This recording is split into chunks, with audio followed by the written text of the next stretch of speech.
And hello everyone, and welcome to The Open Door for a special edition of Cape Ann Today. You know, we love being back here during the holiday season, especially just before Thanksgiving. This is our third visit here.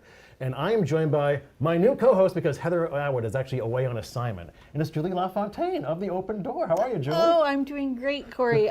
So we were talking before the show, and I don't even dare to think that I can fill Heather's spot, but I'll sit here and answer the questions. Oh, this is going to be great. So what a great opportunity, and welcome back to The Open Door. Thank you so much. There's so much going on. I can't wait to touch upon all the different facets of The Open Door and the programs and friends that we're going to be sharing with the community today. So we'll get to that. So, by the way, Heather's daughter is actually getting married out in San Francisco, which is why she's not here. But she'll be back for our next show in early December. So, Julie, just to start off, one, thanks for having us again. We love being back here.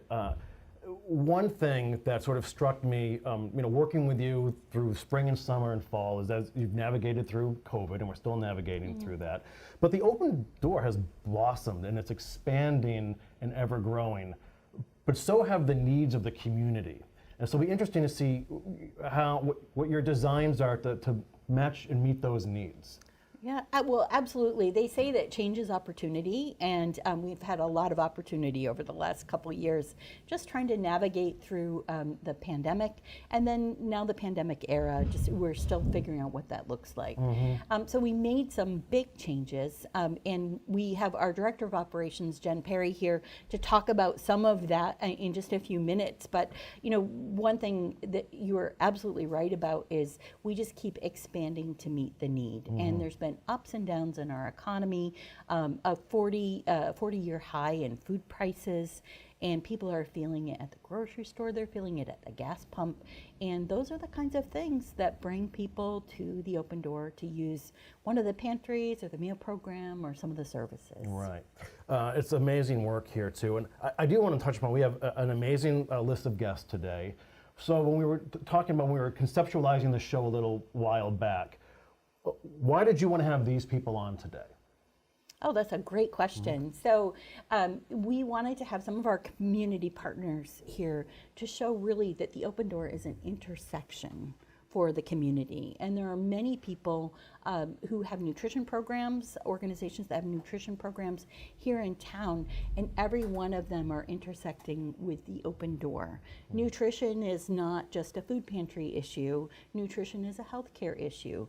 Nutrition is an issue for someone on a fixed income, or for a retired veteran, or so on and so forth. Right. And so we've invited some of our community partners here to talk about where the intersections are, why the work of the Open Door and the mission of connecting people to good food and alleviating the impact of hunger matters to their organization. And then we also have a couple team members here from our senior leadership team at the Open Door, our directors of operation, both for distribution and meals and also for our thrift operations. That's right. Nicely said. All right, well, without further ado, let's meet our first guest today, a longtime friend of the show and of mine, Jen Perry. She is the Director of Operations here at the Open Door. It's great to see you again, Jen. Good morning, Kory. How are you? I'm great. So I guess off the top, define your role here at the Open Door. Right. I do a little bit of everything. So as Julie said, I'm Director of Operations, and I'm overseeing all of our acquisition and distribution programs. I'm overseeing our culinary programs, our nutrition team, and our client services office, where we help connect clients to food stamps or SNAP. And obviously, it's an important time of year, an especially important time of year. How are you preparing for the holiday rush? Right. Yes, it's Thanksgiving at the Open Door, and I feel like my eye should be twitching whenever I talk about Thanksgiving at the Open Door. Is it twitching? It feels like it should be twitching.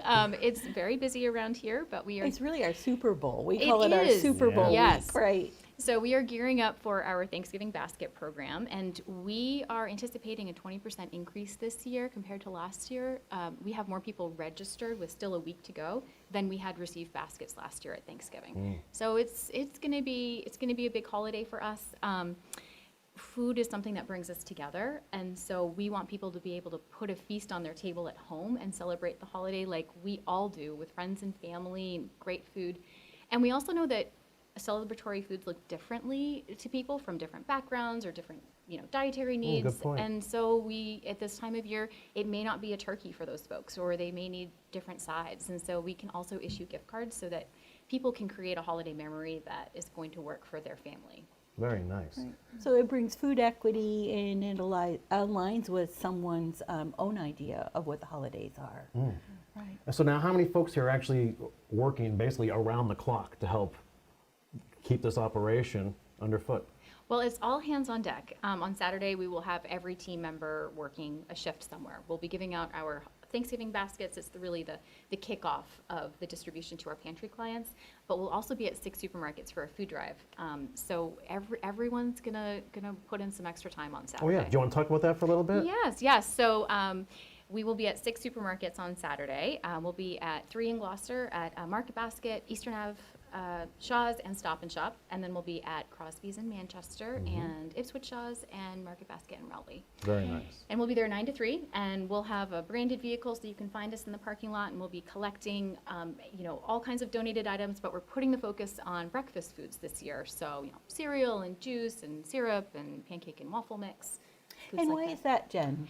Well, this time of year we have a lot of holiday staples coming in, so we're full up on cranberry sauce and pumpkin, but we know that kids are going to be out of school soon for breaks, and parents are going to have to be feeding them breakfast. And who just doesn't love pancakes anyway? So. Right, and when we talked about making memories around the Thanksgiving table, so many memories are also made through breakfast traditions and brunch traditions with families. So it's a way that we can just make a fully rounded holiday, I think. And Jen and her team have really worked hard to be ready to receive. I think we're looking for at least 15,000 pounds of food coming in on Saturday from the 6 locations, and it's mobilizing hundreds of volunteers to help us get that all done. Yeah, I was going to ask about that too. The volunteers. We always sort of come back to the volunteer effort. How many are volunteers? Do you have any idea now? So I will answer that we have over 1,000 volunteers who Wow. are interacting with our programs throughout the year. It takes several hundred volunteers to make this next week all come together.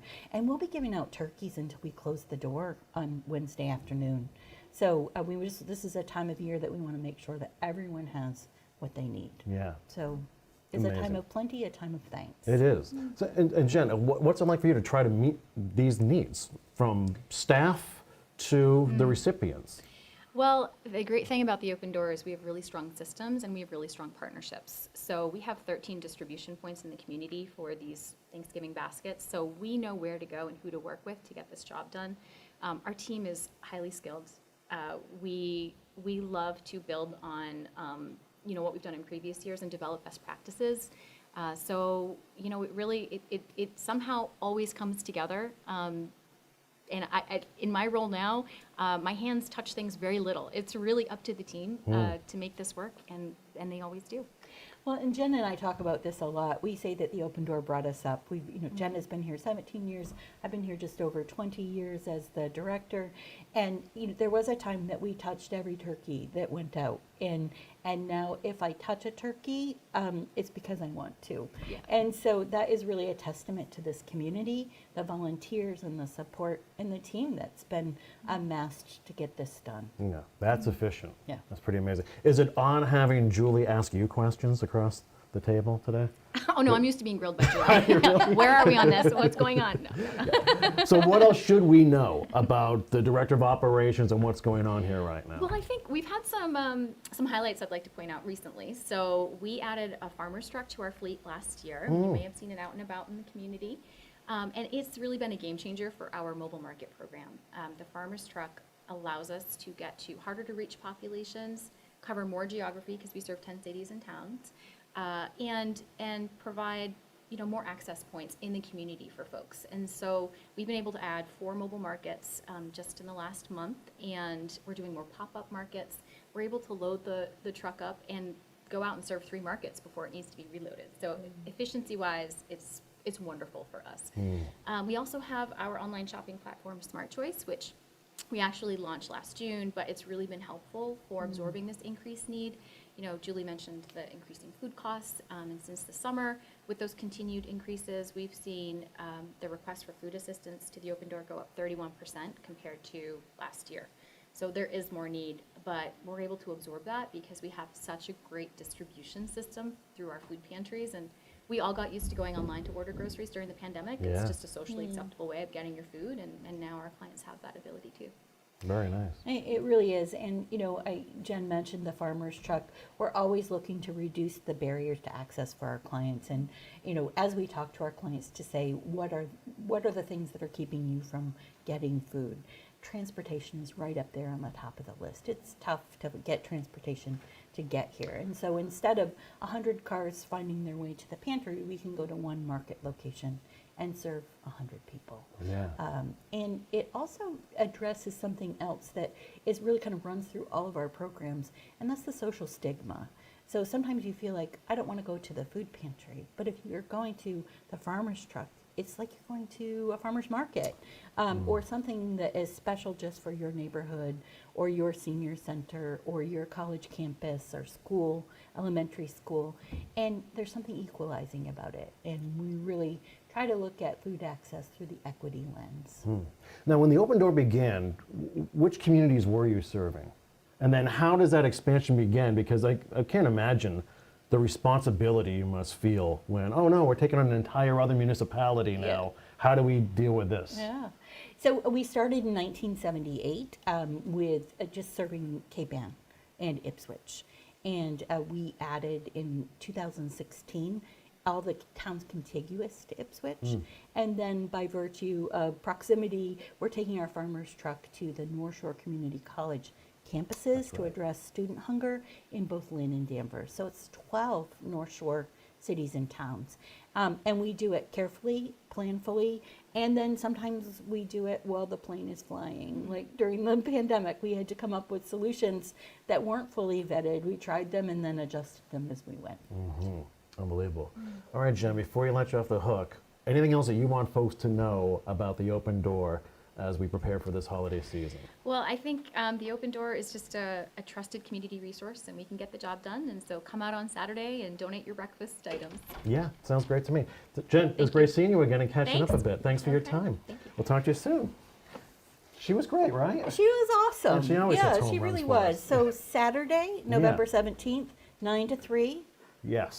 We're at 6 different locations, both market baskets, Rowley and Gloucester. Shaw's on Eastern Avenue. Are you Stop there and for the Shop. vigil? So I'm bouncing around. Yeah. I'll be here for turkey distribution at Emerson Ave, and then I'll go out to the different sites. And what time are the at the supermarkets? So between 9 and 3. Oh, 9 and 3 Yes, for the day. between Okay. 9 and 3. Great, great. And that was hugely successful last year as well. It really is it makes a lot of sense to go where people are buying food already, and Mm. then they can just buy something extra and add it to the truck. It's the easiest way to donate. Well, why I love doing the show so much is learn about all the different facets of an organization like the Open Door. I always sort of wanted to know more about the relationship with the school system here too. So joining us now, Superintendent of Gloucester Public Schools, Ben Lummis.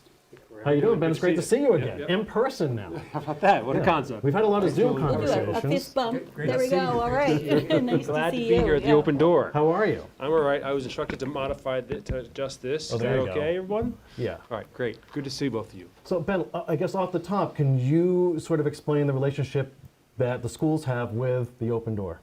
Well, I think of the Open Door as like a community and service are things that come to mind. And certainly in terms of the school community, you guys have provided a lot of service, So just in terms of our families, I mean, just week in, week out, year in, year out, supporting our Gloucester's families. And of course, Gloucester families are in our schools in terms of their needs around food and other services. More recently, you have an up and running a weekly food truck at the Veterans School, which is over there at St. Anne's right now, and that is going like gangbusters. Every Friday, I think it is, our food trucks out there at the end of the school day, and our families are congregating. They're coming together. They're connecting with each other, and of course, they're getting the food they need from the Open Door. And my understanding, I haven't been there yet, but my understanding is it's cleaned out. They do. Yeah, They come as soon as school is let out, and it's really great because kids are shopping, parents are shopping, teachers are shopping, Yeah. and that's intentional. Sometimes right. people might say, "Well, why is that?" And we've found that the most successful markets are what we would call a universal market, meaning that if you attend the school, if you have a child in the school, if you work at the school, if you're a custodian or a teacher, the market's for everyone, and it takes away that stigma. By making it universal. This is the Veterans Elementary School Yeah. market. Yeah. And I think really for people to take that step to get the help that they need, taking away the stigma is just so important. It's a really big piece, especially in a mixed community like all our schools are, to make sure that folks don't think it's just for one group or another group, but as you said, Right. for staff, for students, for teachers, then it becomes a real community-oriented service. Right. Yeah. And I know at the high school they have a food locker there. Right, You want yeah. to talk about that? Food a locker little? there. Yeah. So the students at the high school have been great in terms of food drives, donating to a food locker, getting their peers, but also families invested in donating food, and making sure that locker is available for students and their families, pretty much year round, I believe. Right, right. I mean, it's been really great to be able to help them out with food here from the Open Door, Right. as well as the student-led efforts in collecting food. And I just think it's the best of all community. Do you want to talk a little bit about how important nutrition is to learning and a growing brain? Absolutely. Yeah. One thing we learned in schools a while ago now, it seems like a long time ago, was just important to breakfast, first of all. And how to start the day off well. And it's just so important to have your brain fed, Yes. with good nutrition, good healthy eating, good healthy breakfast in order to be ready to learn. And if kids are hungry, it's affecting their brain, obviously, it's hard to concentrate. So that's an important piece as well. And then just in terms of, we know so much more now about health's impact on learning.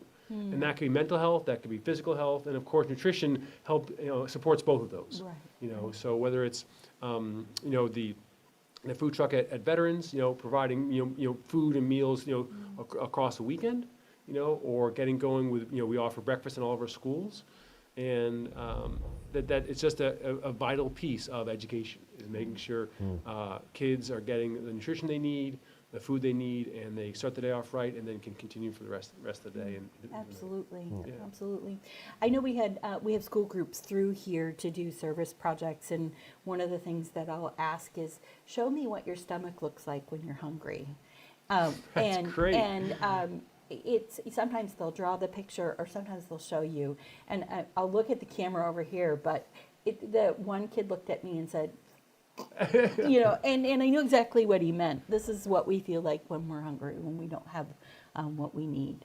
And so it just, becomes so important that we partner with a very robust school food service at the schools. And then we also work to, continue when the National School Lunch Program ends at the end of the year. Right. We pick right up with the summer meals program so right. that kids are spanned over that 10 weeks. Yeah. And that partnership that we have, and you really provide so much, Open Door provides so much in the summertime, is crucial for our families. Getting through the summer, making sure folks have, more food security. But I hadn't heard of that. I had not been involved in a program like Open Doors that supplies so much food, so much nutrition to our, school families during the summertime. So that is just a big, big piece. Especially as the school services go away during the summertime, you guys really step in and step up. Right. Yeah. Yeah. And Julie, we've had conversations in the past about how for some students, this is their only meals. They're getting through school, they're the most nutritious meals. So Right. have you seen an increased need from the student body at large for nutritious food? Like obviously this program is hugely important. Yeah, Have yeah. you seen that need increase though in your time here at Gloucester? I'm not sure. I mean, the need has increased. I don't, because I don't know what it was like before I arrived, right? But certainly we've seen through the pandemic, with all our meals being free and continuing this year, that helps a tremendous amount. I mean, there's just no doubt about that, right? I think the other piece is, so how can we continue that? Can we continue that? But that has increased, I think, our usage to some degree. I think the next step for the Gloucester Public Schools is how do we continue to make more and more nutritious options? And really, one of the challenges we have, and all schools have right now, are limited as the supply chain, very honestly. Yeah. We have, typically we can offer a pretty wide variety of menu items. day to day, that's really been limited and quite severely limited because of supply chain issues. So that's one challenge. But then I think the long term is how do we, as we work through those challenges, or how do we then create more and more nutritious options in our schools and make all meals there more nutritious. And Gotcha. one thing I think possible there is, because this is what you guys do. It's all about nutrition. Is maybe leaning on and learning from the Open Door on that. Yeah. Well, we sure appreciate the partnership, the opportunity, and when you're working with kids, and if you have a child at home and you have limited dollars for food, Right. Your kids are supposed to be eating fruits and vegetables, but you're going to go to the grocery store and buy broccoli once and have them spit it out, and then say, I can't waste the money on that. I have to buy Right. calorie-dense foods. But one way that the Open Door has been able to partner with the schools is exposing the children's palates to different types of fruits and vegetables, teaching them to say, I don't like broccoli yet. Right. And I think, there's a statistic that says you have to at least try it 7 times before you know if you really like it or not. And sometimes kids think they don't like things Right, before they've tried it. Yeah. And so, looking at those partnerships, and one program like that at the middle school is the DISH program. And at the DISH program, we come in, work with middle school kids, teach them about nutrition, our registered dietitian and our community nutrition educator in the after-school O'Malley Academy. Right. And I look at the pictures. I haven't actually been there, but I look at the pictures, and they're making these delicious snacks. So, delicious and nutritious. And I think that's one piece, Julie, is that the schools can be a place where kids are trying, are exploring, are having those tastes. Whether it's with yourselves, with backyard growers who are your kids are Right, growing food yeah. on site, and also with our food services. Because I agree with you. They have to keep trying it before they develop a taste for it. Right. And the schools are a great place when working in partnership with Open Door that we can do that more and more. So it's all about migrating those palates, right? Did the kids offer suggestions? Like, we want this in our bag, or we? Yeah, so something now that we're coming out of, the last couple of years, and this year our food service director, Martha Jo Fleming, has as one of her priorities is to do more tastes. Always, whenever we're doing taste and testing menu items, we're getting input from the students. So that's a big piece of it, definitely. Very cool. It's like the students are involved in the R&D, right? Right. Yes. It's great. Yes. Yeah, and when we know that when they're involved in any of that, choice developing options, whether it's learning or eating, it goes much better for all of us. Yeah, especially them. Yeah, and speaking of student involvement, I'd be remiss not to ask about the newly named East Veterans Memorial School. So what's the progress there? At the school itself, it's going incredibly well. It is on budget, it's on schedule, and that's can be typical for many projects, but in this climate, it is remarkable. And so I just give hats off to our project team, our contractors, our designers, and also our project managers. They are doing such a good job of time frames, timelines, managing the budget, and we are just raring to go. More progress every single day, even in a day like this, because most of the buildings are enclosed now. So That's impressive. They can keep working, and then we're now working on the really essential work of bringing those two school communities together. They have a new name now, of course, but we've been working with teachers and staff, their principals there, and our leadership, and bringing them together. They're doing professional development together. The PTOs are working together. So there's the building part of it, but then there's also the people part of it. And the people part of it is it's more important, I'd say, but also actually more complicated than putting up a building.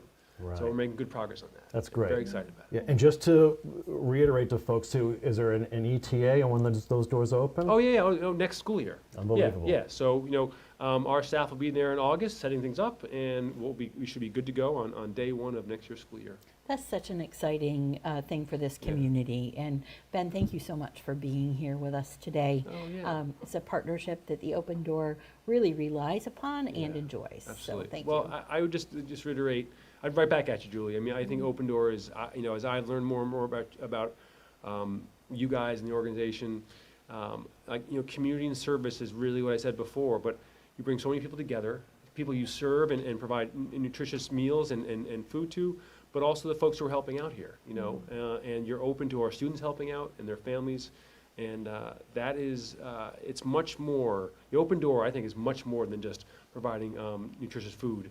It is about really helping this community move forward. And I give you guys tons of credit for that. Well, thank you. It is all about community. Thank you so much. Yeah, yeah. Well said, Ben. Ben, thank you so much for your time. We appreciate Thank you. it. Thank you, Julie. All right, have a good Thanksgiving, everybody. Thank you, Ben. There's Ben Lemus, the superintendent of Gloucester Public Schools. Amazing stuff, huh? Really good stuff. Yeah. How lucky are we? I know. You know, to have such a great community, really keyed into things that will help our children grow and be successful. Yeah, and as you help put this guest list together this week, my God, we have some heavy hitters we're talking to.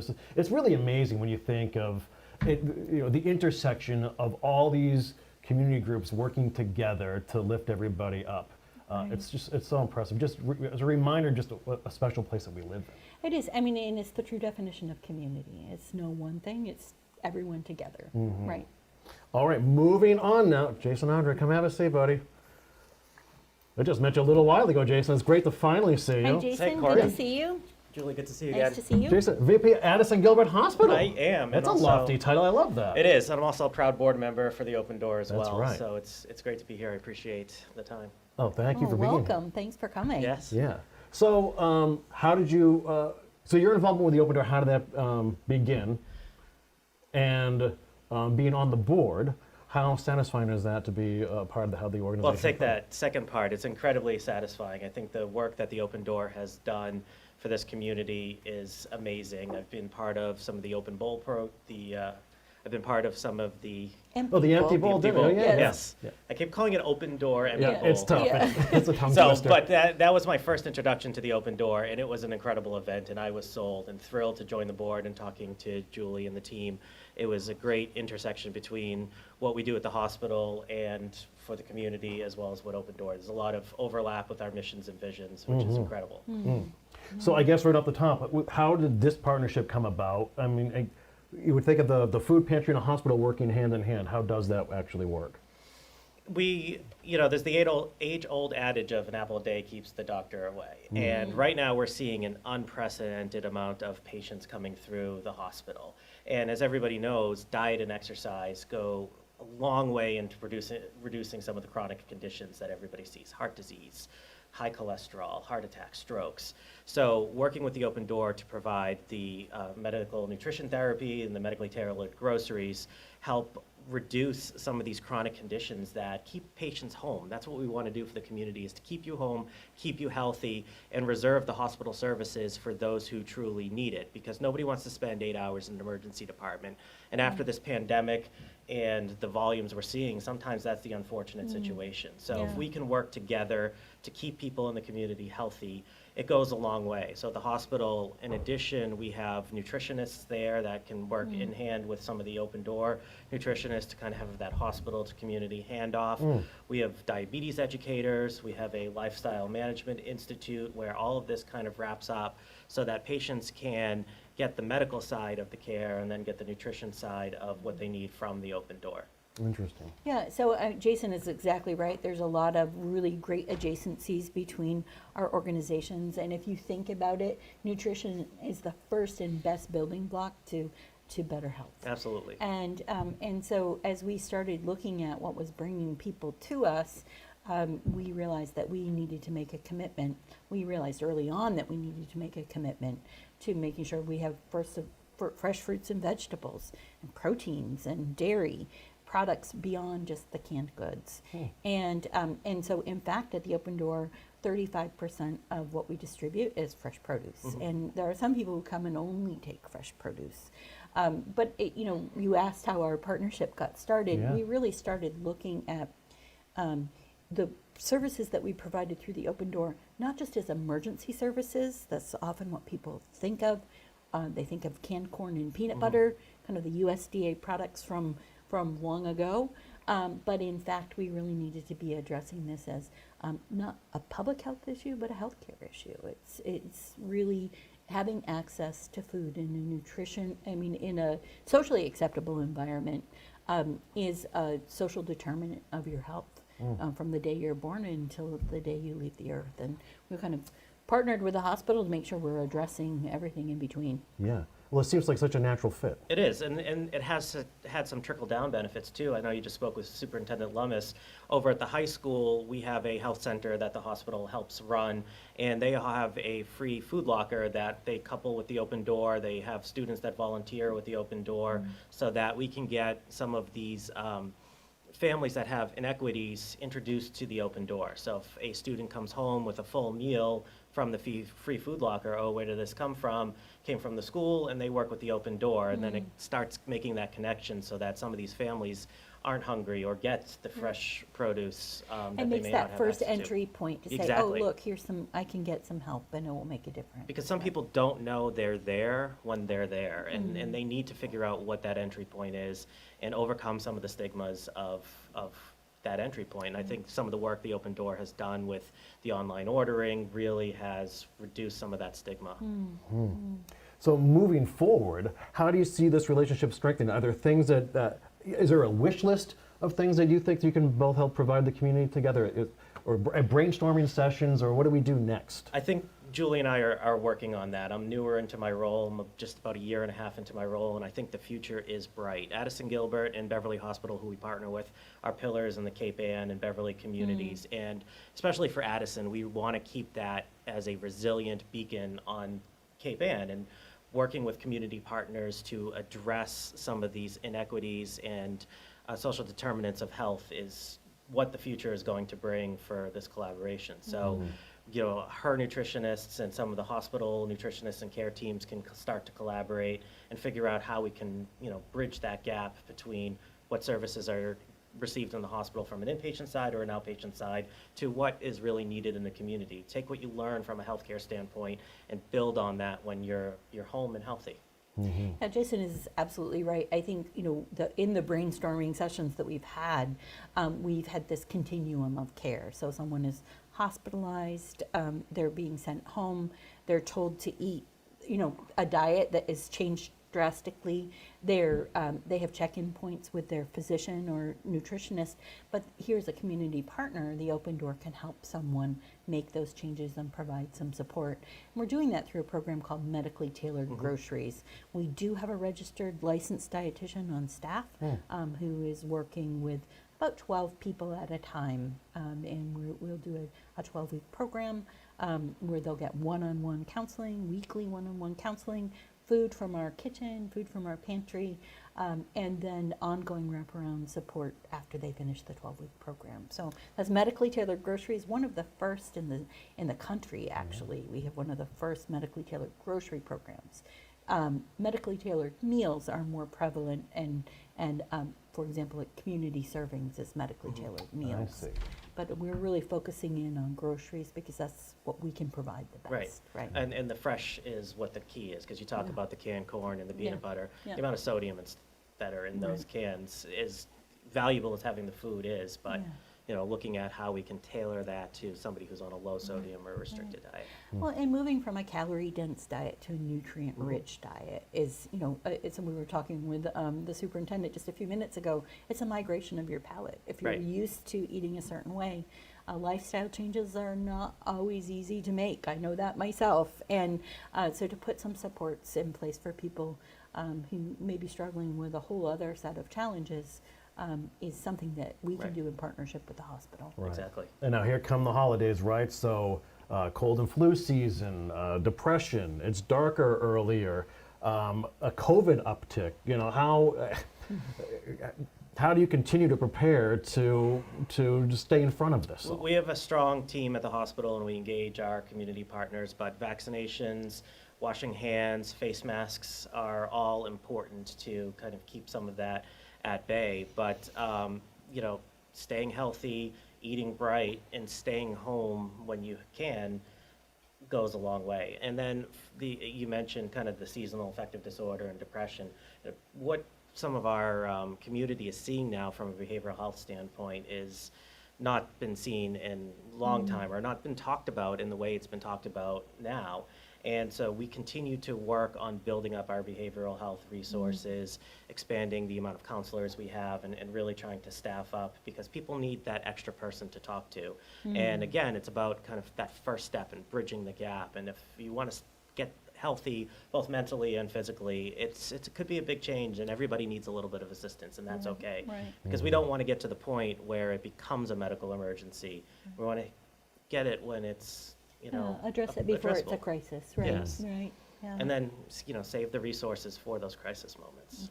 Well said, Jason. Okay, so before we let you go, Sure. just a message to the community about maybe how they can get more involved in the Open Door, or what you love about being part of the Open Door organization. I think really the Open Door is an incredible family. I think you have that small town grocer feel and not a food pantry feel. You have a small town grocer feel, and KPN here really embodies that small town coastal community, and kind of from the people that you talk to walking in, from putting in your orders, calling on the phone, they're here to help, and there's, like I said, no stigma. It's just all about supporting what the needs are in the community. Nicely put. Well said, well said. Well, Jason, thank you so much for being here. Thrilled. And looking forward to bright days. Absolutely. Yes. Yeah, Jason, thank All right, you thank so you, much. Kory. Yeah, we appreciate Good it. to see you again, Julie. Fist bump. Yeah, this is Jason Andre, the Vice President of Addison Gilbert Hospital. That was a great conversation. I learned a lot with their amazing stuff. Huh? And it's really remarkable. Yeah. And, it's been great to have, through the pandemic, have Jason working with us, just thinking about what do we do, what do we not do, and it's just been good to have his voice at the table from a logistical point of view. So, Yeah. Do you just pinch yourself every day when you see, amongst the community, the volunteers, the staff, your partners? Right, right. It's unbelievable. Absolutely. And I say, how lucky are we to live here? I don't live in Gloucester, but I spend all my waking hours here. Yes, you do. I do live on Cape Ann, and I feel so lucky to be here. Yeah, amazing. So let's speak with another one of your partners, Haley McDonald. Come have a seat, Haley. Great, thank you. Haley is the Enrichment Program Coordinator at Pathways for Children, just across the street. Nice to see you, Haley, again. Thank you for having me. Haley. Yeah. Hi, Julie. Welcome. Thank Yeah. you for having us. Yeah, Oh, virtually can- next door neighbors. That's right. And can I just start by saying, have you seen that mural? Yes, it's awesome. Remarkable. Yeah. So at Pathways for Children, if you haven't seen it, there is this remarkable mural that seemed like it just went up overnight. It Yeah. basically did. Yes. And it certainly has added a lot of color and vibrant to Emerson Ave. So I'm glad that you appreciate it as much as we do. Yes. Well, it makes us proud to be in this end of the street. So Haley, first question, like with everybody else, the partnership with the Open Door. How do you collaborate with one another? Certainly. And, yeah, and your role in that as Sure. well. So Open Door is obviously crucial to us as to the whole community. So yes, I work at Pathways. I'm the Family Enrichment Program Manager. And with that, I work with the parents. So as many of you are probably familiar with in regards to the child care program and our Head Start programming, we also have programs for parent education and support. So families can come over and anybody from the community, your children don't have to be enrolled in Head Start or the child care programs and access support.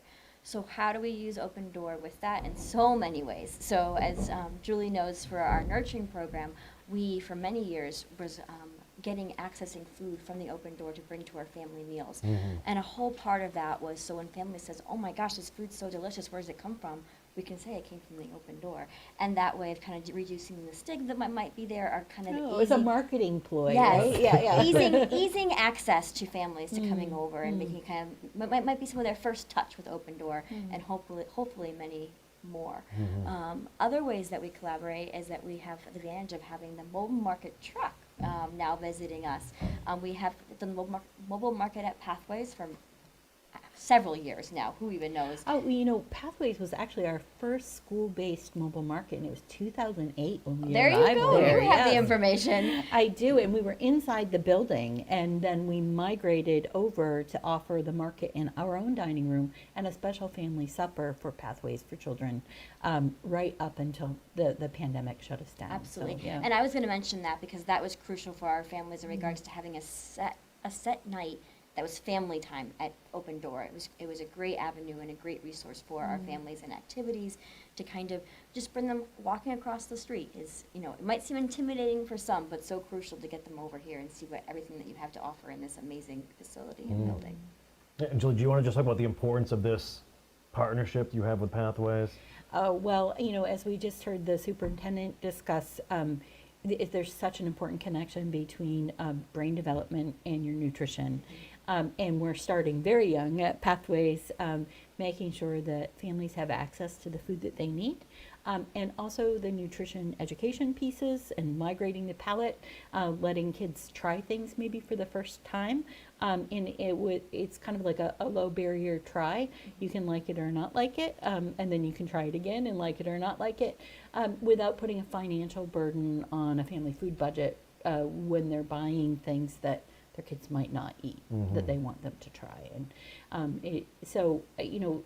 we have just been so pleased. It was our very first school-based market. Mobile markets are everywhere now, but when we first started the mobile market in 2005, we were like the only ones here in Massachusetts.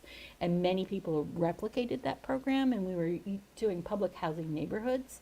But we approached Pathways, and Sue Todd and the team were just ready to welcome us for a school-based market. And it made the most sense to, Absolutely. Yeah. You have parents picking up kids. You're working with the youngest Gloucester residents, so get them started young, exposing them to all of the fruit and vegetables that Open Door can offer. It's crucial, like you said, to brain development. And we talk about in terms of the recipe cards that Open Door would provide that would match the fruits and vegetables that were below market. And so to be able to talk to the kids about what did the green vegetable taste like, and being able to capture their senses towards what they're eating, to be able to link it to it. And if their friends are talking about it, they might go home now and try it, and to be able to encourage that, the diversity of your palate. Interesting. So Haley, can you just talk about Pathways for a second? For those not super familiar with it, just sort of the A to Z on what goes on with that organization, and then how Pathways has been meeting the demands of younger families here, especially in the last couple of years or so, as things have gotten dicier. I can certainly do that. So Pathways for Children is located right across the street. We also have centers in Beverly and Salem. We hold the Head Start contract, which works with early education and care for our youngest residents. So we have an early Head Start contract that technically starts at age 6 weeks, and then Head Start goes to age 5, right before the kids transition off to kindergarten. And that is for children who need extra support in regards to preschool learning, for parents who are income eligible. The advantage this year is that thankfully it's a federal program, so as minimum wage in Massachusetts has increased, some children no longer qualify for Head Start that should qualify for Head Start. But thankfully, this is the first year that now if families are on SNAP benefits, they now qualify for Head Start. So that's been crucial for us. It's an automatic qualifier. That's a game changer. It's a game changer. So we've been able to support more families in the community this year, which has been huge for us. That's our goal, is to be able to bring kids into our building and work with both them and their families.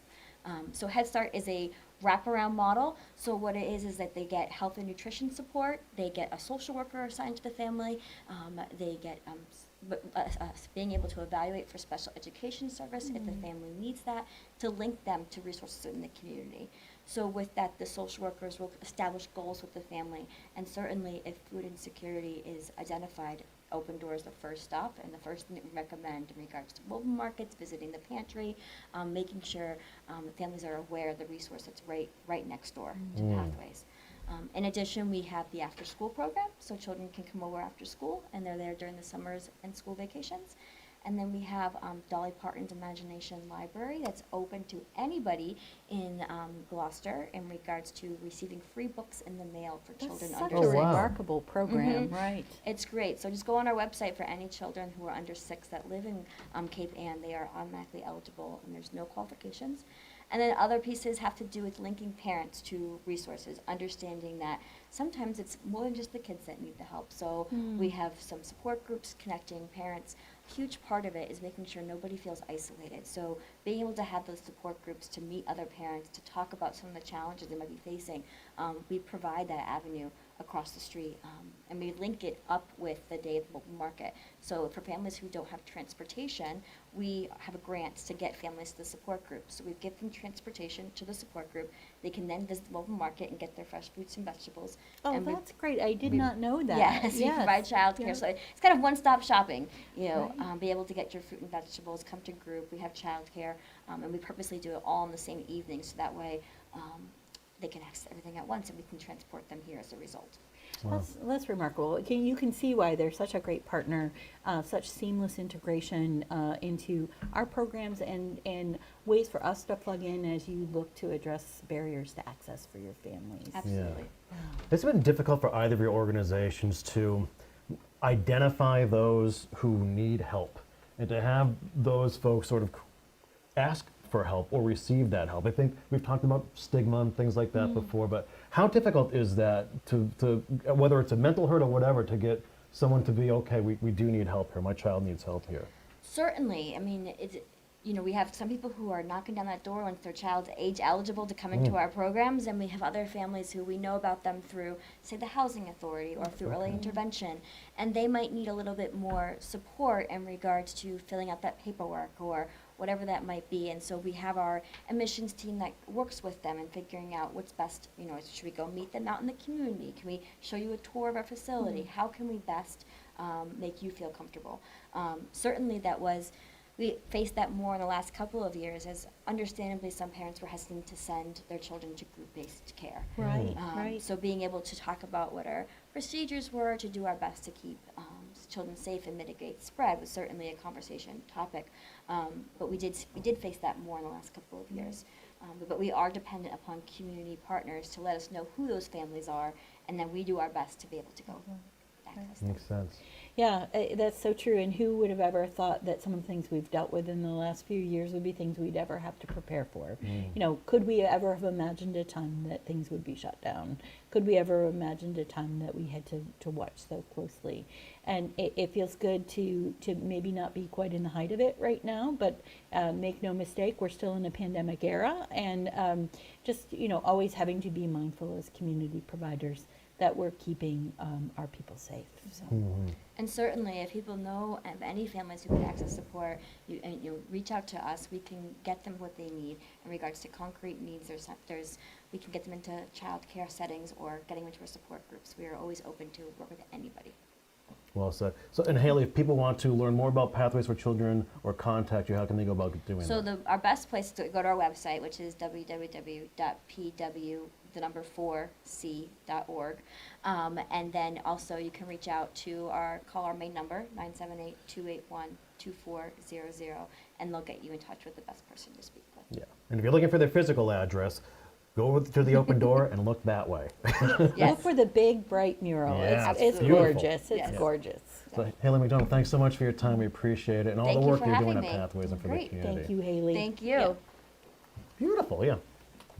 Yeah, More. That's right. That's right. What a great partnership. What a great service to the community. Unbelievable. All right, the hits just keep coming. Elise, come on in. Have a seat. This is Elise Sinagra. She is the executive director at the Rose Baker Senior Center. Good morning. It's great to see you guys. Hey, Elise. Hi. Good morning. How are you? Great to see you. There we Welcome. go. Yes, good to be here. I always love coming to the Open Door, Yeah. especially in talking about the collaborations that we have with the Open Door. So, yeah. Yeah. So what's going on at the Senior Center now as you prepare for the holiday season? Well, I think the holiday season, we're still kind of coming off of the high, the walking on air feeling that we get after we have a great party. That's one of the things that we do, that we collaborate with the Open Door on, and we just had a fantastic Halloween party. I had a dance floor full of senior citizens dancing, and it was just wonderful. Everybody had such a great time, and the collaboration that we do with the Open Door, because the Open Door provides food for all of our parties, and it was just fantastic. And before, we get done with one party and we start to plan the next one. So I'm thinking about what we're going to do for our holiday party, which is going to be December, what did we say, Julie, the 17th? It's a Thursday, I think, 17th, yeah. yes. And we're going to make sure that we have music, and hopefully we'll have another dance floor full of people dancing. I'm ready to dance. Yes, Elise. dancing I'm off ready whatever to dance. calories they consume with whatever wonderful, delectable things the Open Door sends over. We can all dance all that Yeah, off. burn them right off, yeah. Burn 'em right off. So let's discuss this partnership and collaboration between the Open Door and the Rose Baker Senior Center. What programs are you working on together? How do you communicate with one another? Yeah, so long ago and far away, we started in partnership with Senior Care to provide a mobile market for the senior center, and it was one of our first senior center mobile markets, and I want to say it was 2006.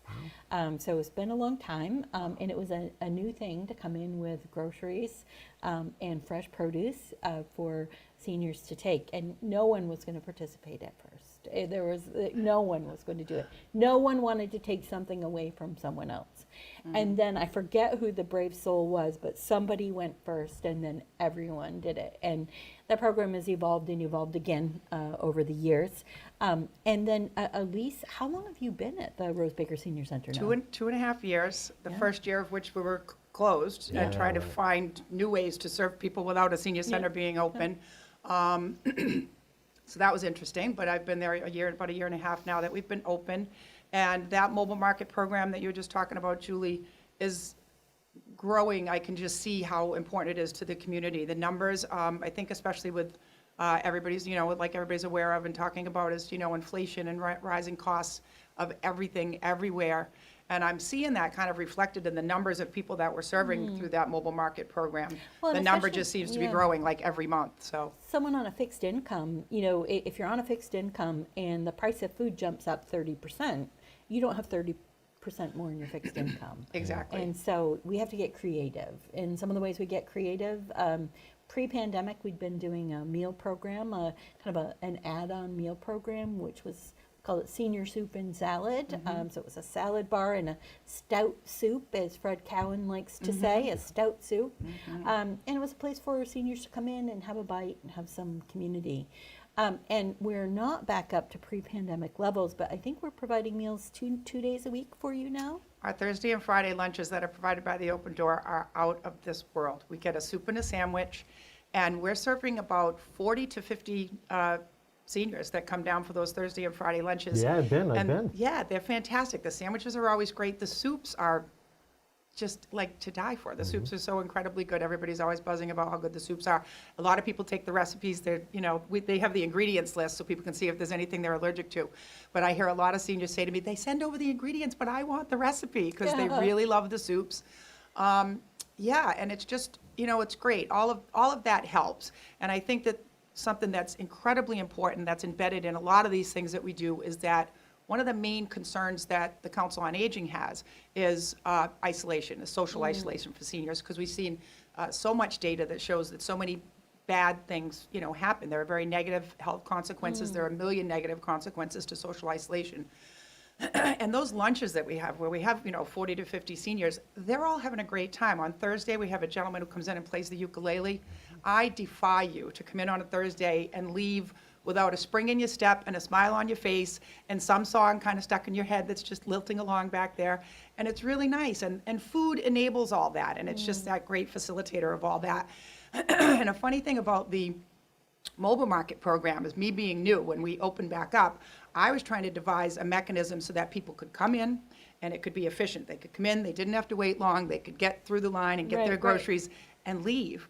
And what I discovered was that they didn't want that. They wanted to all just come in at whatever time we say it starts, and they'll wait their turn because Yeah. they're sitting there and they're chatting and they're talking to people and they're socializing while they're waiting for it to be Right, their turn. right. There's so much community being built right there, right? So much community, Julie, yeah, and food enables all of that. So, not to mention the fact that we know with seniors, I think there's still social stigma around asking for help. I think with folks from older generations, that might be amplified and magnified a little bit. And we do know that, like you say, with a fixed income, with rising costs, what are you going to do? You can only turn the heat down so much, and you can only. But we worry about people kind of cutting medications in half, not getting their nutritional needs met. And that's another great collaboration that we have with the Open Door too, is when Robin comes over and she does these great nutritional kind of cooking demonstrations. So they talk about something that's really good and nutritious for seniors. The last one we had was on the Mediterranean diet and talking about all the health benefits of that, which is so important to people as we all age. And to do a little cooking demo too, to show people how easy it can be to incorporate the Mediterranean diet, to have that be your diet. So, Right, so get some yeah. tools in your toolbox, even when you're a senior, that you can learn new things. And one thing that was surprising to me that Robin likes to point out to us is that for all of us, but especially for seniors, making sure that you're well hydrated is so important. Yes. And so making sure that you're drinking enough water Yeah. is a great nutrition tip.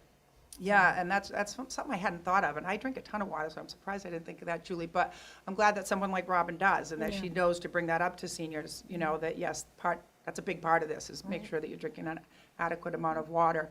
Our collaboration with the Open Door even expands to kind of non-food senior needs, because I mean, another need that seniors have, again, this goes with socializing, is also the need to express themselves creatively. So we have a great art program, and our seniors that participate in the art program look forward every year to being creative with the bowls that they create for the You empty should see some empty of the bowl. bowls that come out of, with Junie Van Yep. Dyke and the team over there, that come out of their, you have a kiln over there, right? There is Yes, a, yep, we yes. have a kiln, and they Yeah. absolutely love it so much. And they love not only just expressing creativity, but again, that sense of community, knowing Yeah. that they're contributing to this organization that they know contributes back so much to the Right. community, and they get to feel a part of that. And that, that feels a very, very real, very human need, so, yeah, it's Well, awesome. it's a pleasure to work with you, to work with your team, and to help provide resources. Yeah. And thank you for the honor of being able to work with you. Thank you, Julie. I can't say enough. All these things that we do with the Open Door, all these collaborations, they're all so easy. Like every single thing that we reach out to the Open Door for, it's a yes organization, and not only is it yes, but it's like just yes and easy. Like any way that you and your staff can possibly make it easy for us, you Well, may always it do. always So, be that way, right? good. Yes. It's awesome. Yeah. So thank you so much. Well, Elise, as we're preparing now for the holiday season, what are some things you want the community to be more aware of in regard to our seniors and things going on at the senior center? Well, as we're gearing up for the holidays, is just to remember that the holidays can be difficult for folks, especially folks who are socially isolated. And to give us a call. If you're not, if you're not maybe a joiner, and you're not quite ready to come in during, one of our epic parties, or maybe one of those lunches is still kind of feels a little big for you, give us a call, and we can talk to you about some of the other programs that we run, and we can just maybe get you on a friendly phone call program, maybe to just kind of ease any isolation that might be out there in the community for folks. With the holidays, I think that's just, you feel it more when you are Right, someone who's right. socially isolated. So we can be a resource for that. We have exercise instruction down there. A lot of folks come in and they get some fitness needs met through us. We have a memoir writers group, people that knit and crochet.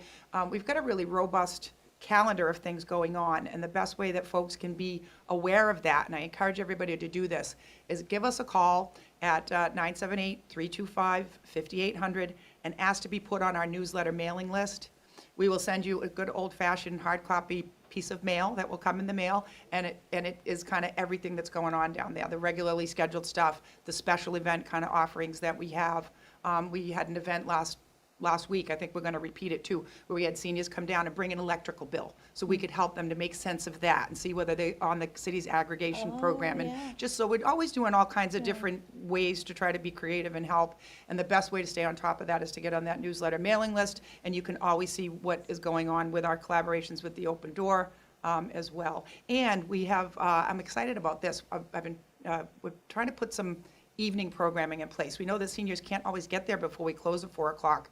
On December 1st, we have musical entertainment taking place from 6 to 7:30, and that's going to be really fun. I planned it to be in conjunction with Ladies' Night, which we all know is so much Yeah, fun down on Main yeah. Street. So we're going to have some warm cider and donuts, and a gentleman down there playing feel-good blues. Stop Here we it. go. And Count yes, me in. yes, Right. so Yeah, that'll be fun. acoustic guitar, harmonica, warm cider and donuts. So yeah, do some shopping on Main Street, come down to the senior center. Great. Beautiful. Well, a vibrant menu of options for people. Elise, thank you so much for being here, and thank you for all you Thank do. you. Yeah. Thank you for all you do, Julie, and thank you for all you do as well, Kory. Oh, thanks, Lisa. It's always great Yeah, catching good, up with you. So good. we'll see you soon down at the I center. know, and is it too soon? We can say happy holidays, right? Yeah, Good. absolutely. That's I right. feel it is Thank to you. Great, Thank great. you, All right, Elise. good to see you both. Lisa Nagra, BD over at the Rose Baker Senior Center. You know why I love having conversations like this, Julie, is I think a lot of people in this community, I think they appreciate what like the Open Door does, what Rose Baker does, Addison Gilbert. But for a lot of folks, it just sort of stops at the facade or at the front door. I don't think a lot of people realize how many different things are going on here. I did a piece on Rose Baker for 1623, and to learn about what she did to put the programs together, and then just like the plethora of programmings that they offer. remarkable. Yeah, people have Sign no me up, idea. right? Yeah. Yes. Well, that's why. So Yeah. that's why we urge you just to if you have access to online, do a deep dive into in any of these the entities' websites when you have a chance to learn about all the programming and all the things they have available for folks out there. So it's impressive. Right, a community runs through all of it. And, to your point, community doesn't stop at the door. I mean, Right. we all work together. Right. Thank you. All right, coming up next, Susan, come have a seat. Susan's, I just did a video with you last week, Susan. Did. As we walked through SG Home. This is part of the Second Glance Thrift Shop, of course, has expanded over on Pond Road into this new bright space, and I had the opportunity to walk through with both of you recently, which was fascinating. So we'll talk about that, and of course, Susan, as Director of Thrift Operations, what your job entails and all these things you oversee, because things are booming in that neck of the woods. Things over are there. It booming is on Two gorgeous. Pond Road. Yes, Yeah. they are. Yes, we're the thrift store, The Open Door. We're happy to be over at Two Pond Road. We take your donations and we turn them into cash for The Open Door. So come on by and shop. It's a great experience. We're open Wednesday, Thursday, Friday, Saturday, and then Sunday, 12 to 5. Yeah, and I guess let's just talk about how this works now. Now, the Open Door Food Pantry is here in Emerson Avenue. You have the Second Glance Thrift Shop and now SG Home. How does this all work together? And what can, for folks who aren't familiar, I suppose, what is going on over on Pond Road? So what's going on over Pond Road is a two-building thrift store. We have a donation center. Donations come in, things get processed by our amazing staff and our volunteers, things get priced, and then they go out into two sales floors. We're open 4 days a week for shopping, like I said.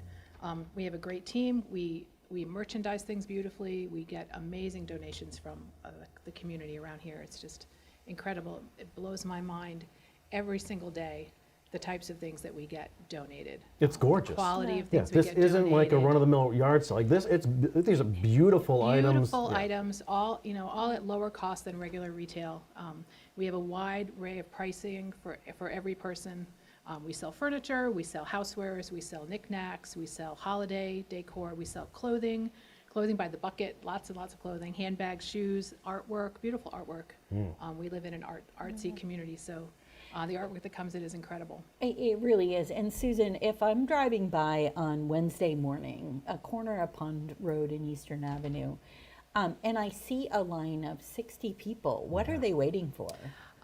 They're waiting for us to be open after being closed for 2 days and setting it up beautifully. We curate our donations and create themed displays, kind of based on current design trends or designer clothing, things like that, just different things we think people will enjoy. And we spend 2 days setting up beautiful displays with furniture and knickknacks and home decor and clothing, and then we post pictures on Tuesday night on Facebook and Instagram. Yeah. And people, they scroll through and they kind of scour it and kind of choose what they want to buy. And Oh, then they yeah. wait. Then they wait in line. This morning they were there with their umbrellas because it's raining.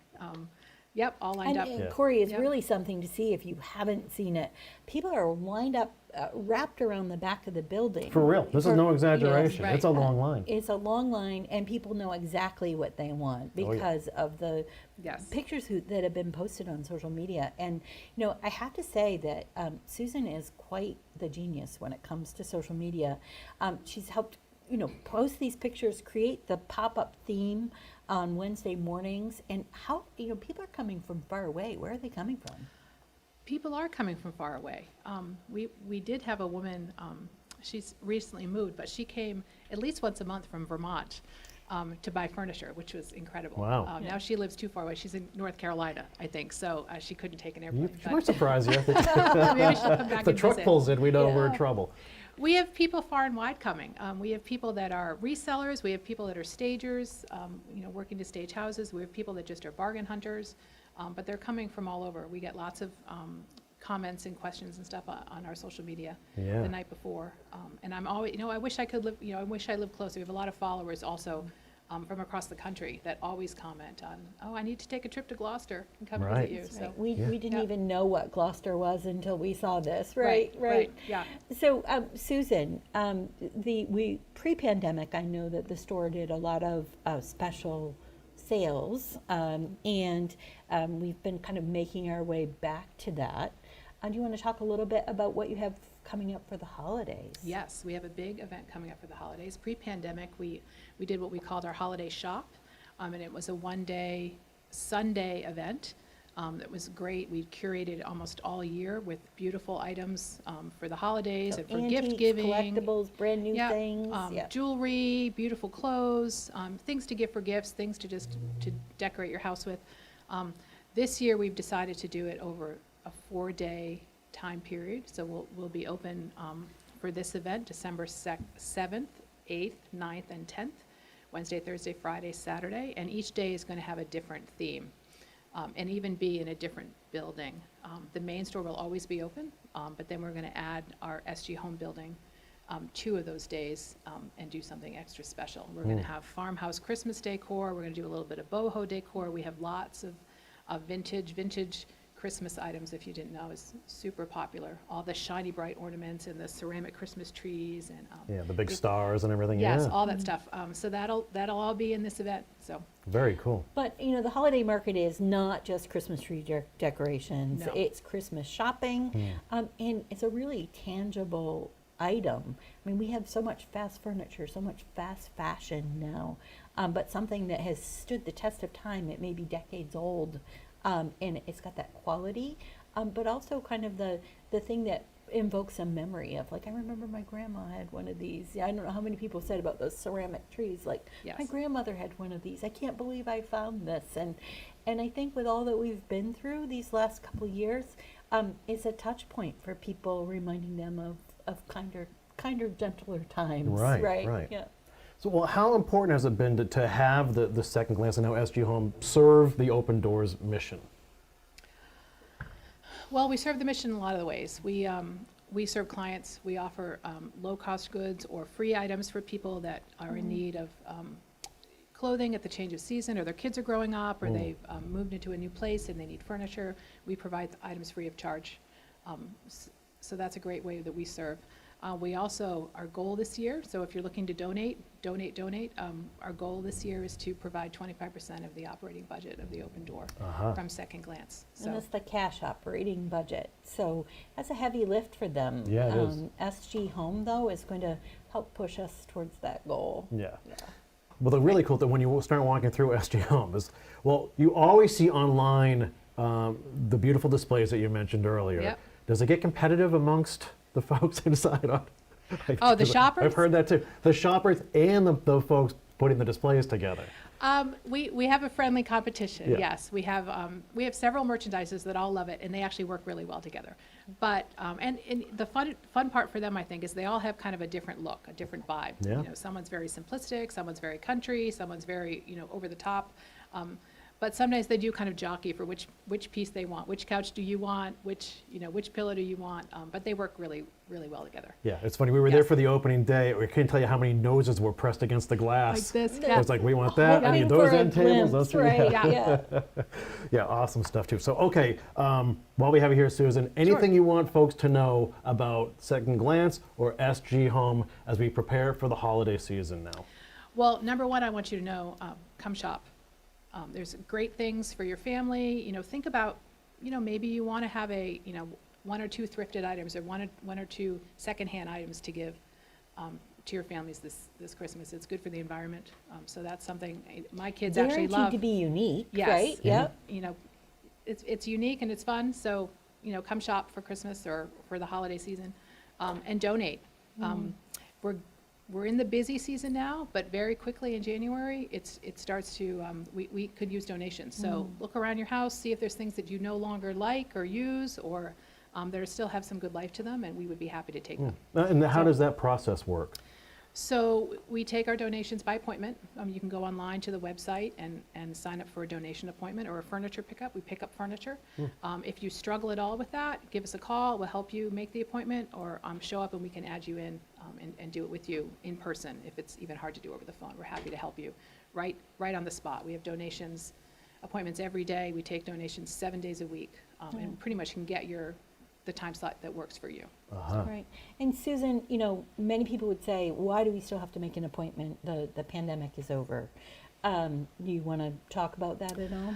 Yeah, we started the appointment system by the pandemic. Because of the pandemic, it was just easier to control flow and control people there and control the flow of stuff. But it's worked really well for us. It helps with the traffic flow. I don't know if you've all been over there. It's an interesting parking lot. So it's helpful to not have 5 or 6 or 7 cars or trucks all there at the same time. So it helps us with that.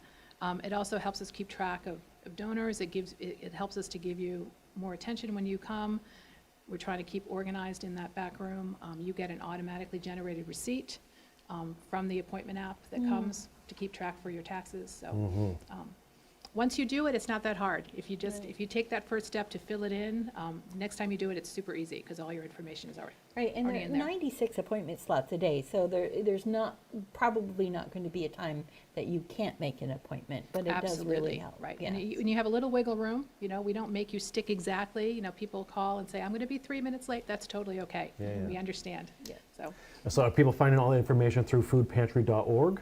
Yes, foodpantry.org is the website. There's a Second Glance tab there that they can drop down and get all information about Second Glance there. Wonderful. Yep. Well, thanks for getting us all Thank caught you. up, Susan. Thank you. I'll see you soon. Yes. And happy Thanksgiving. Happy We'll see you Thanksgiving time to for you. that. So yeah, folks, go check out Pond Road. Second Glance is growing and growing and growing. And SG Home, it is beautiful inside. Did that diner table with the Yes. vintage booths, That went it first. was gorgeous. Like Yes. by 9:15, I Yeah. think it was sold, and the woman who bought it actually trained service dogs, and she bought it to simulate a restaurant, to teach the dog like how to behave That's with, so cool. with their person in a restaurant. Yeah. Yeah, That it was was great. It was a great Yeah. thing. I had Yes. my eye on that too. Thank you but so much for next having time, me. let me know if next time another one of those comes You in. got it.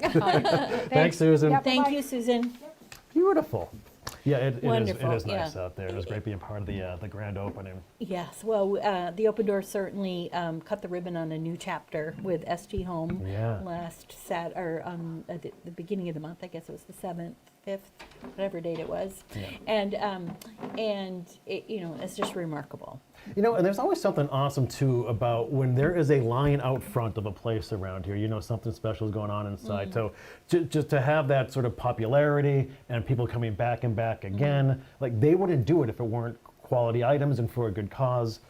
So cheers to you for that as well. Well, and cheers to the volunteers, Oh, yeah. the community. Everything in there has been donated. And then I call them our treasure brokers, but the team of people there, they have over 2 centuries of antiques and collectibles resale knowledge together. Wow. And they do such a great job. Yeah, they really do. Yeah, check it out if you have the chance. All right, come on in, V and Adam.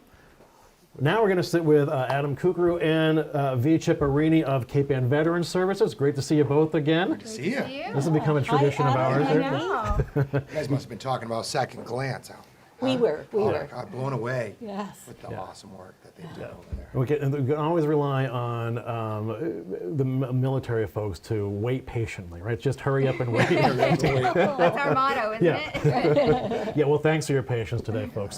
So I guess right off the top, obviously we have the holiday season's huge for veterans and preparing for Thanksgiving. I guess can we just talk about one, the collaboration with the Open Door and sort of things you're talking about there, and then specifically what you're doing and how the community can help as you prepare for Thanksgiving. Sure. Yeah, so our collaboration with the Open Door kind of evolved fairly quickly since COVID. We've noticed that a lot more people have been needing things, just not sure how to connect with the Open Door, how to break down that barrier and actually reach out and get those resources that they much need. So our new collaboration is the food truck, the mobile market, and we are hoping that we are able to get them to come to the Veterans Office, set up tent right outside our office and have veterans come in and shop as needed. It kind of breaks down that stigma of them having to come up here and taking food from someone else who may need it. If they see it's posted in a neutral location, they may just come up and see if a fellow veteran is out there using these resources, and I can go out there and grab some groceries for myself because I need it. I just haven't admitted to it. I haven't Interesting. admitted it to myself yet. So And you yeah. bring up such a good point. I mean, so often we hear people say, I am afraid I'm going to take it from someone who needs it. And do you hear that a lot with veterans We hear about that a veteran lot. services and We do. other things? We do. We've heard that time and time again, anyone who comes in the office is usually saying, well, you know, I've done my time, but that's it. I don't want to take away benefits from someone else, or I'll leave this for someone else who may benefit from it a little bit more. But the reality is that if you don't take advantage of these benefits may not exist in the future, right? But there's Jeez. a need right now, you might as well access It's an it. amazing point, Vienna, because these are folks dedicated to service for their entire lives. So of course they're going to sacrifice if they think someone else needs it before them. Like Right. that's just how you're wired. Right, it's just human nature. Yeah. Yeah, it's an interesting dynamic. We have a lot of our veterans that feel, again, you know, if it's tough, that's the right way of doing things. It's like, it doesn't always have to be like this. And what the method that we've been trying to use is, at some point, who's going to use it? If you say that someone's going to need it more, and the next person says, well, Right. who's using this? And our Right. community loses out. It's there, utilize it, try it, give it a shot, share it with your friends. It is there for our community to use. And if anything, by you utilizing it, it helps the Open Door share that information and get more to help more people. So by you using it, you're actually helping somebody. Don't think you're taking away from somebody. By using these resources, you're actually putting more resources out there for the next person. Right. And it's great how community works together like that. Adam, you recently shared a story with us about a veteran that you helped connect with us, who'd been living in his car and needed food not just for himself, but also for his dog, I think it was. Do you want to share that story, or? Sure. So as you know, V has said, the pandemic was really difficult, and we know this across the board for our entire community. You know, at one point we ran into an individual that was living out of their vehicle, and they were struggling. They hadn't eaten, their pet hadn't eaten, and you know, we brought them up here. We started that. We grew that foundation with some food. We grew that foundation for food for them. But what really sold them was giving that food to their companion, their dog. Right. They probably would have said no. If they were by themselves, I have a feeling they would have said, I'm good. Yeah. I don't need it. But because it was for, you know, Right. their one companion that was with them, well, we can go up and see what they have. And, you know, we went up here and said, do you have dog food? What do you want? Soft or the hard dog food? I don't know. Can we have a little bit of both? Yeah. So we had a little bit of both, and that, you know, it set the framework to be able to assist this individual. Because otherwise, you know, again, food is, you know, the foundation to everything. You can't function without food. Whether you're a CEO of a company, whether you're just, you know, going to work on a normal day, whether you're a student over here at our schools, you cannot function without food. Right. And it's our foundation. So, you know, it is great to have that foundation here with Open Door, setting up, you know, our community for success and Yeah. everything they're doing. When does this individual, he or she turn the corner a bit now after connecting with all of you? It was a bumpy road for that individual. But, you know, we were able to connect them to the next level of resources based on what happened here. And Right. that was the door opener. It opened the door. Yeah, and then we are again talking about all that, the interconnectivity amongst all of you. Right. I think we've seen this theme through everyone who sat with us here this morning. Just, you know, it's not one group doing everything. It's all of us together doing our part. Takes a village. It takes a village. Yeah. It surely does. And, you know, Cape Ann Veteran Services is right next door to us. And you would think, well, why do we need to build a bridge there? You're right next door. And yet, you know, just by making relationship, sometimes it makes all the difference for someone. So I think every Friday morning you have a Cape Ann coffee. Tell us about that. Yeah, so every Friday morning, 8:30 to roughly 10:30, 11 o'clock, you know, guys have made it their second home, so they choose the hours now. But no, every Friday morning we have a Veterans Coffee Social. It is very casual. It is open to everyone. I know it's titled Veterans Coffee Social, but we have a strong belief that nothing needs to be just for veterans. It's oftentimes a close relative, a spouse, or someone who is very connected with a veteran who is the one to initiate whatever the next steps need to be for a veteran. So coffees are open to anyone. We have spouses that come. We have families that come, so individuals who have children, don't have childcare or anything like that. We've brought our kids over.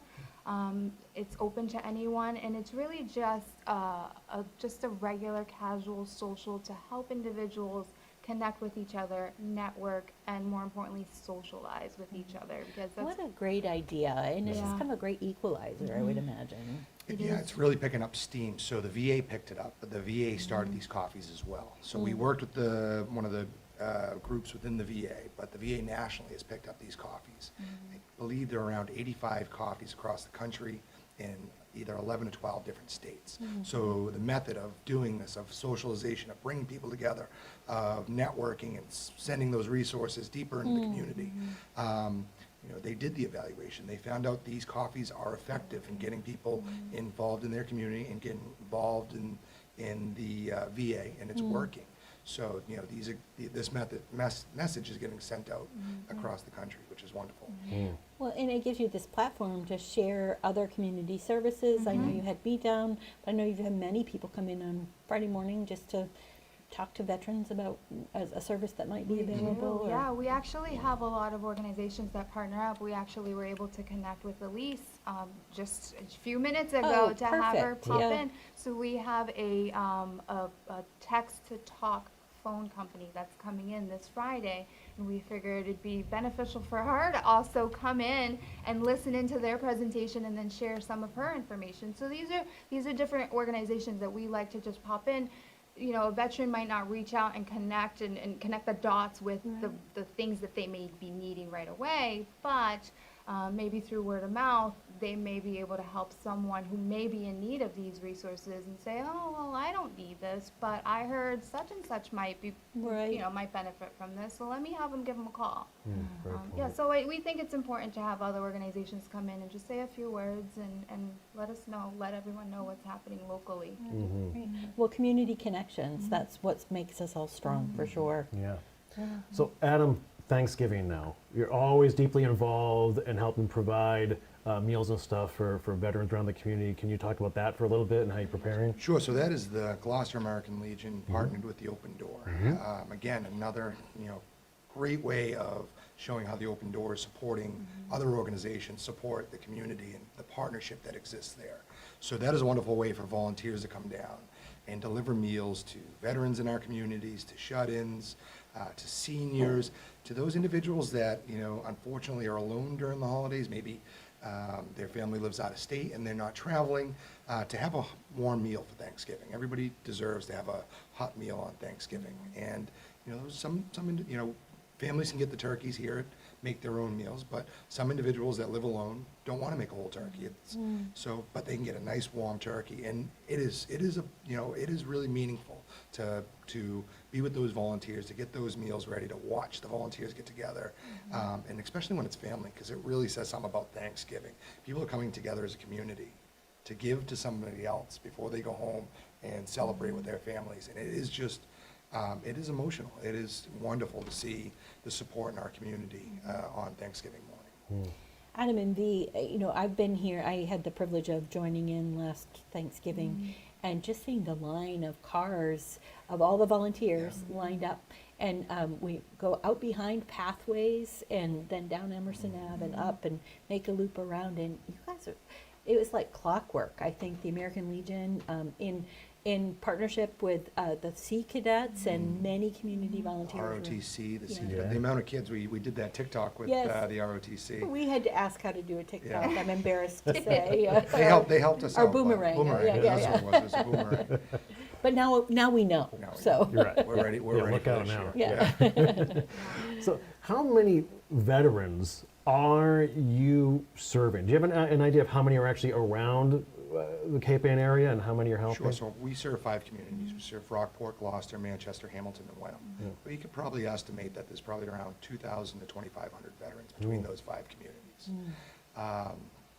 All walks of life. Yeah. I mean, we went to, one of the highlights for us was in Hamilton last week. We went to the 100th birthday of Stephen Parson in Hamilton. I wouldn't have pegged him for a year over 80. He was in great shape. Great. It just- He loved every minute of it. So we have veterans that are 100 plus down to veterans, in their early 20s. 20s, So yeah. spread out across our 5 communities. Yeah. Remarkable, and we're so grateful for the service of veterans. Thank you both for your service. Right in a half an hour, I think we're going to do a thank you for your service Yeah. mobile market Oh. amid the rain, perhaps, just outside the Veterans Center. Yeah. So, Wonderful. yeah. So Adam and V, if people want to learn more about Cape Ann Veteran Services, how can they go about doing that? Yeah, they can reach out to us at 978-325-5730. That's our direct line to the office. You can leave a voicemail if we don't answer, or you can connect through us on Facebook if you are active on social media. We have a Facebook page, Cape Ann Veteran Services. Both Adam and I are admins on that page, so one of us would easily respond. As well as we each have our own Facebook pages, and we're so interconnected with our community. You can find us. Yeah, that's how we connect, and that's pretty easy. They're accessible, Yeah. I have to say. Yeah. They're easy to connect with. Yeah. Well, obviously, thanks for your service once again. It goes without saying, and thanks for your continued service to the community. It's always great catching up with you. We need to do one of these shows over at. Anytime. Anytime. We can You do let that us soon. know. Yeah, let's figure that out sooner than Sounds later. great. Okay. V. Chipperini, Adam Curcuru. Anything at the link before you go? Just a thank you for helping us continue to share the message, Julie. Thank you for everything you've done to support us and to support our veterans and bringing us on an inclusion of sharing our message, and Kory helping us get the community message out and just being a big part in helping all our local organizations talk about what they do and why it's so important. I appreciate it, Really guys. Thank you so much. Thank you. Don't we look like twins, right, Adam and I? Yeah, yeah. You do, yeah. yeah. Yeah, like- All right, thanks for your time. It's great Thank to you. we'll catch up with you soon. All right, okay? Okay, thank you. Thanks, guys. Adam Curcuru and V. Thank you. Chipperini of the Cape Ann Veteran Services. Awesome stuff, huh? Oh, good stuff all the way around. Yeah. You know- I feel good. My heart's full. It's been Yeah. an amazing hour and a half here at the Open Door. There was one thing that sort of stuck out to me. Obviously, the interconnectivity, like the things we talked about during the show. But the one thing was stigma, accessibility. So all these organizations working together to make this an easier experience for those who need help. I think that's what I'm walking away from. I'm the most impressed by. Right, right. And we can think we know what the barriers are or what the stigma is, but I think a lesson that gets brought home to me over and over again is, what is the client's experience?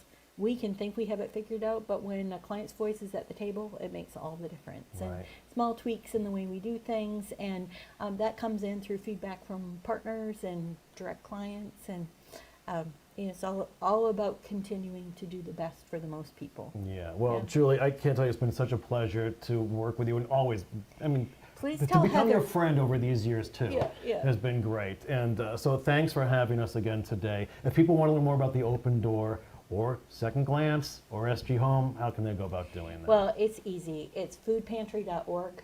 You can go there and check us out. Our social media is the Open Door MA on both Facebook and Instagram. So if you want to start following the Second Glance posts, they go up on Tuesday night, and you can see what will be for sale on Wednesday morning, and perhaps be part of that crowd on Wednesday morning, Yeah. waiting in line.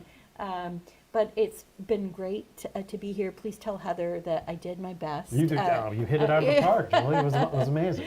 What a pleasure, and it's been great to get to know you. I met you Yeah. at Sidewalk Bazaar a million years A ago. long Yeah. time ago, yeah. Very cool. So thanks so much for doing this. Of course, we'll be back here again. Of course, you just tap Sure. our shoulder and we'll be here, Julie. That's right. You know Thank that. you. So, okay, folks, so follow foodpantry.org. No donation is too small this season for any of these organizations we spoke to today.